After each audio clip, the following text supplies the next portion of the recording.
I lost my son in a pool accident. Now, my daughter, on July 10, 2010, my only child, Noah, drowned in a swimming pool.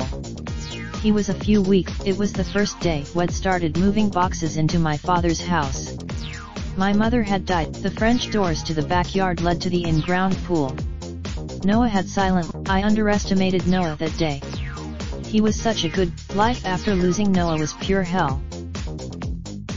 My husband and I began changing the channel when commercials or water scenes with swimming pools appeared.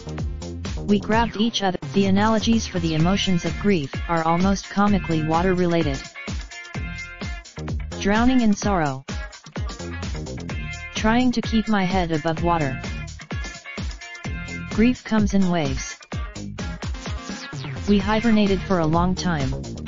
I threw myself. 2.5 years after Noah died, our daughter Miriam Phoenix was born. The only mention of she started to repeat it back without being prompted as soon as the lakes appeared on our drive. Naively, at 6 years old, during bedtime, she finally asked the question I'd been dreading. Mommy, how? I told her that her brother didn't know how to swim. He went near the water. I had hoped she would have started swimming lessons before this moment came. I didn't want her. 6 years old is late to be starting swim lessons. There had already been. For her kindergarten year, Miriam had been attending the Westfield area YMCA after-school program. We adored the teacher. I can't shout any louder about how seriously the YMCA takes water safety.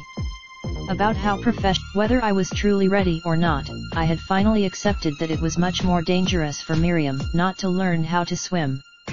I called the YMs. The week before her lessons were to begin, Miriam put her feet in the ocean for the very first time. Something that I tried to keep my thoughts simple. I tried to be in the. We held hands so tightly as we walked to where the tide met the sand. We stood planted it. We went back to our blanket and I told her she would be starting her swim lessons on Friday. Miriam in a pool? Me yes. Miriam, are there sharks? Me no, sweetie. No sharks. Miriam, are there fish? Me nope.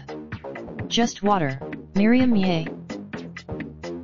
Yeah, she was ready. The night before her first lesson, with her seashell-patterned bathing suit hanging on her bedroom doorknob, we watched a shark movie together. And while you might think Miriam and I had been talking about choices people make, we talked about life. I'd been deep breathing throughout the week. Preparing myself. At Miriam's first swim lesson, she couldn't get in the pool fast enough. The YMCA, I never made it past sitting 2 steps down on the ladder.